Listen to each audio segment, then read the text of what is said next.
Saudações a todos, nossos votos de muita paz, sejam todos muito bem-vindos a mais um sábado em que vamos buscar os ensinamentos de Jesus através das suas preleções, através das suas parábolas, dos seus ensinamentos. É interessante que André Luiz nos traz uma página muito importante que nos mostra o quanto nós precisamos nos conectar com Jesus para compreendermos as razões das nossas vidas, das provas que nos alcançam. Então ele vai fazendo colocações que nos levam a compreender que muitas vezes pedimos encarnações com muitas facilidades, mas isso não se reverteria em resultado positivo para nós. Daí a necessidade de conhecermos a proposta de Jesus.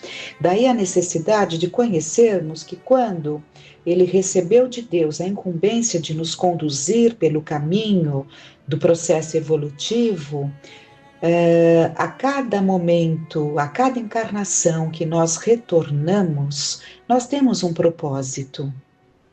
Daí a necessidade desses estudos, deste aprendizado, dessas reflexões, senão não vamos entender os motivos, as razões, o sentido de estarmos encarnados, especialmente em tempos de tantas lutas, né? Então, é no livro Busca e Acharás, em que André Luiz, o Emmanuel André Luiz, compõe este livro, né? Mas esta página é de André Luiz, pela mediunidade do Chico Xavier, e André Luiz nos coloca assim: página estimulante. Declara-se você de alma ferida, entrega-se ao desgosto, perdendo tempo.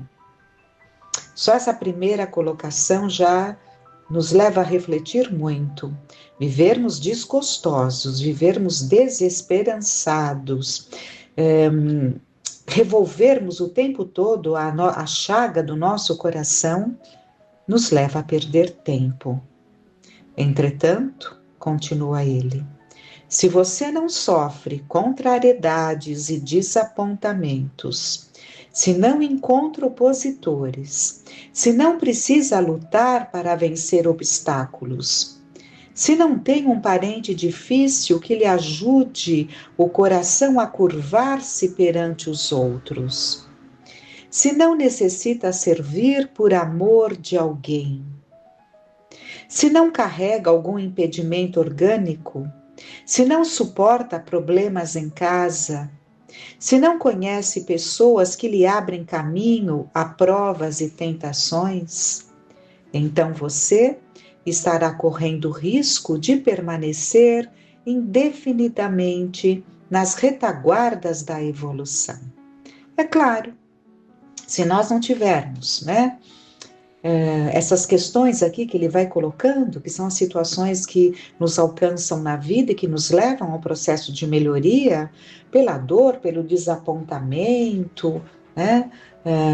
Sem dúvida nenhuma, mas que vai nos ajudando, né, a vencermos a nossa vaidade, o nosso orgulho, e a nos rendermos ali diante das situações, né, pela paz, pela aproximação, e com isso nós vamos trabalhando os nossos sentimentos. Agora, como ele diz, se não temos essas situações na vida, estaremos na retaguarda da evolução.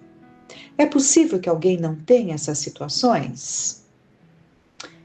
É possível que fujam das situações, né? Podemos fugir das situações, aí nada nos incomoda, porque ninguém nos interessa, né? Então não sofremos por ninguém e por nada. Agora, muitas vezes o espírito infantil, imaturo, ele pede uma encarnação assim mais tranquila. É permitido?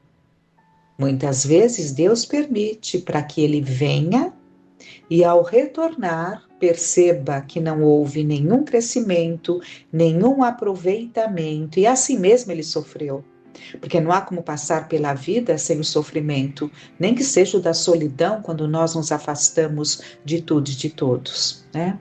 Então, o que leva ali a compreendermos que há necessidade de enfrentarmos os desafios que a vida nos apresenta, desafios esses combinados, aguardados e preparados fomos para tal. E André Luiz termina dizendo: lembre-se, a obra-prima de escultura é arrancada ao bloco de pedra pelo artista, a golpes de buril. Igualmente nós outros, sem o concurso da dificuldade e do sofrimento, não seremos arrebatados ao mármore dos impulsos primitivistas. E se a obra-prima, antes de se corporificar, é sempre o ideal do artista dormindo na pedra, no mármore dos instintos, antes da necessária sublimação, cada um de nós é um sonho de Deus, né? Então, se a matéria-prima ela nasce ali, né, daquela matéria bruta, aí vai sofrendo o golpe do buril e sendo trabalhada, e surge ali a obra-prima, nós também surgiremos ali aprimorados nessa escalada evolutiva. E, como ele afirma, cada um de nós é um sonho de Deus, porque Deus aguarda-nos, né? Nos oferece o palco da vida, das experiências, tanto na carne quanto no plano espiritual, especialmente na carne, onde pela bênção do esquecimento somos testados, né? De forma mais intensa. Com essa situação toda, nós vamos aos poucos nesses testes, nesses desafios, nos aprimorando, né?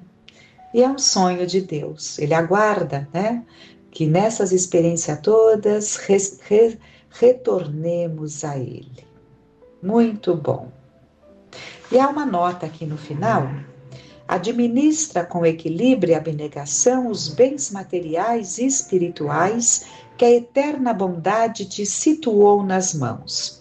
Entretanto, não ouvides que a tua permanência na terra guarda por objetivo essencial, acima de tudo, ensinar-te a ser espírito sublimado para a verdadeira vida além da morte, e que um dia partirás do mundo carregando contigo unicamente os valores que houveres entesourado dentro de ti. E é muito claro para nós que adquirir esses valores é compreender o objetivo da encarnação. Então, nós temos que entender que nascer, renascer, encarnar, reencarnar, tem sempre o objetivo máximo: servir. Nós só cresceremos quando compreendermos, melhor dizendo, que nascemos para servir. E para tal, precisamos compreender os ensinamentos de Jesus, que trabalham isso em nós. E no livro O Essencial, Amélia Rodrigues nos traz: a primavera chegara. As anêmonas variegadas explodiam as suas cores nas delicadas pétalas que oscilavam suavemente ao vento nas pontas verdes das suas hastes. A imensa e colorida paisagem, salpicada de flores miúdas, assinalando a verde relva, parecia um quadro mágico em canção primaveril. A música do Evangelho embalava as multidões que o ouviam, embora nem todos entendessem a linguagem, ora amena e doce, ora austera e forte, mediante a qual ele expressava as paisagens do reino de Deus. Então, dependendo ali do tema da dissertação de Jesus, da explanação de Jesus, ele enfatizava de uma forma ou outra, né? Às vezes de forma mais serena, outras vezes mais enfático, né? Devido ali o tema abordado. Acostumados à azáfama do dia a dia, sem voos mais altos do pensamento, a suavidade dos seus ditos confortava aquelas vidas ressequidas que se estiolavam na ardência das paixões ou anulara as suas aspirações modestas.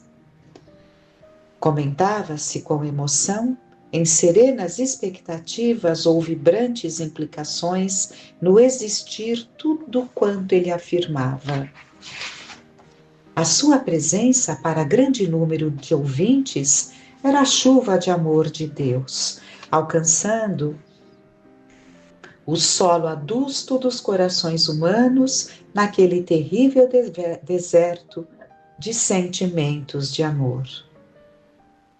Para outros, os apaixonados e serventuários dos interesses vis, era mais um astuto mistificador que se utilizava das palavras como um látego ferinte em razão dos objetivos inferiores ainda não desvelados. Então nós sabemos que muitos profetas foram enviados, né? Estiveram aqui entre nós e profetas que trouxeram grandes ensinamentos, anunciando a vinda do Cristo, e que tiveram assim marcas expressivas, né? Que estão lá registradas na Bíblia, no Antigo Testamento. No entanto, muitos profetas surgiam alucinados, fascinados, né? Interesseiros, mistificadores, e o povo acabava se cansando disso, né? Então, sempre tinham ali uma preocupação, os mais cuidadosos, né? Que não acreditam simplesmente por acreditar, mas os mais cuidadosos ficavam ali cansados desses astutos mistificadores, né?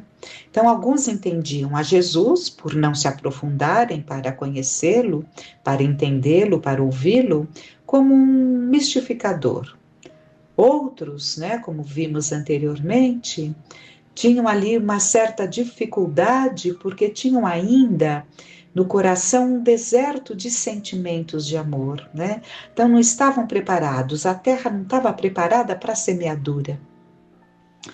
De alguma forma, estavam acostumados com esses falsos profetas que surgiam periodicamente de regiões diferentes, apresentando a cólera divina, espalhando terror, terríveis e aproveitadores que terminavam desmascarados sob o apupo das massas irritadas, né?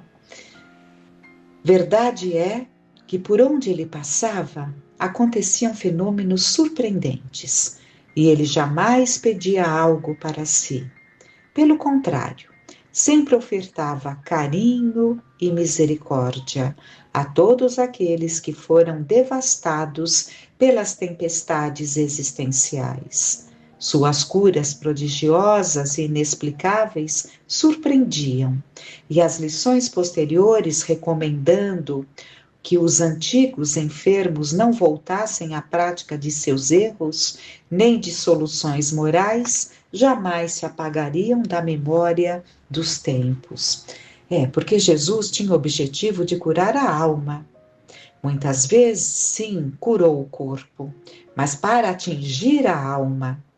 E para que esse fenômeno atingisse, alcançasse a muitos que interessados viriam ouvi-lo, porque o seu interesse era educar aqueles corações para os sentimentos do amor.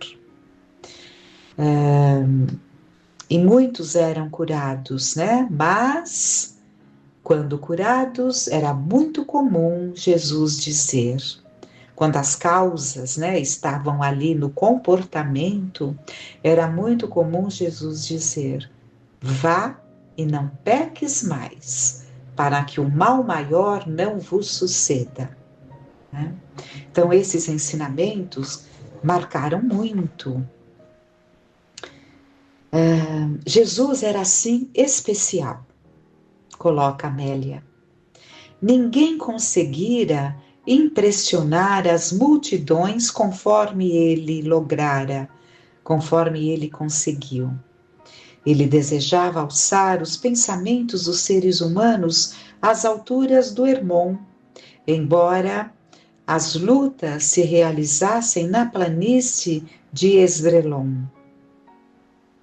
Naquela primavera especial, a última em que ele anunciava os tempos novos, em cada lugar repetiam-se as cenas incomuns do seu amor e da sua compaixão pelas criaturas. Nem sempre compreendido, mantinha-se interrégimo,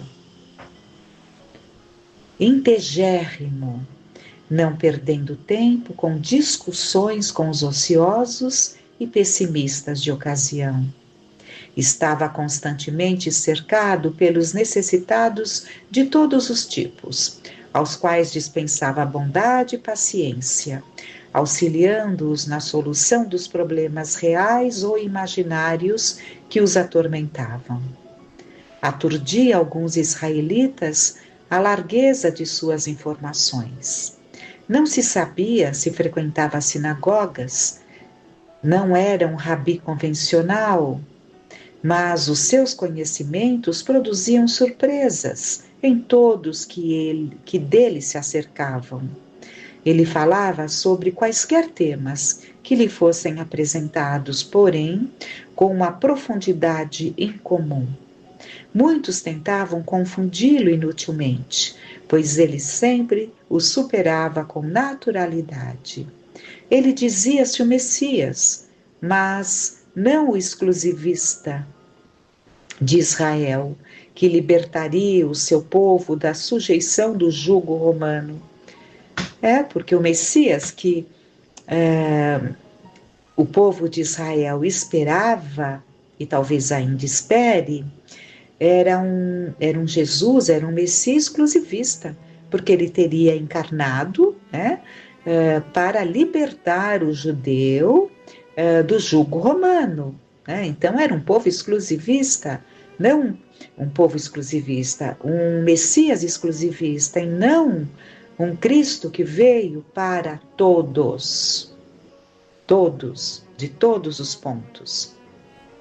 Por isso que ele dizia, virão do meio-dia, do setentrião, que seriam ali os pontos cardeais da época. A dúvida ficava no ar.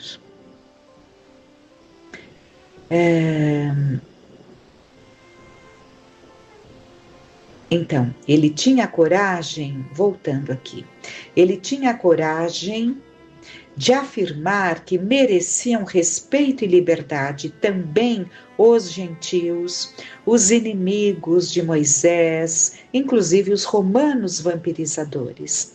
Então, Jesus veio para todos e assim colocava. Então, ele tinha essa coragem, que todos mereciam respeito e liberdade. A dúvida ficava no ar, porque a promessa que se guardava através de múltiplas gerações referia-se apenas à felicidade do povo eleito.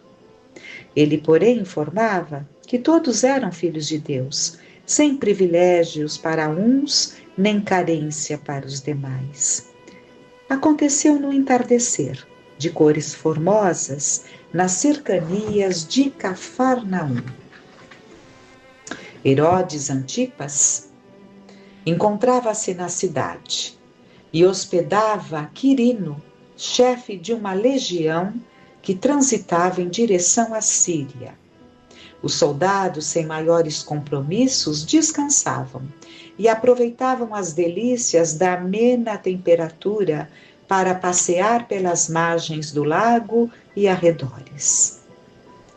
Urias era um jovem de 20 anos aproximadamente, que se destacava do grupo em razão da nobreza de caráter, procedendo de família romana distinta, e por isso mesmo desfrutava de algumas regalias concedidas pelo comandante.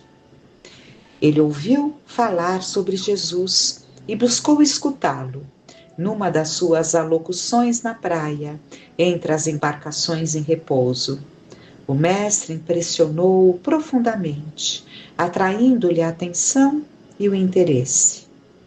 Informado de que ele se hospedava no lar do pescador Simão Pedro, não sopitou a curiosidade, e naquele entardecer esplendoroso, em que o mar se transformara em um espelho refletindo o poente colorido, acercou-se do rabi, que se encontrava a sós, um pouco distante na praia larga, em meditação.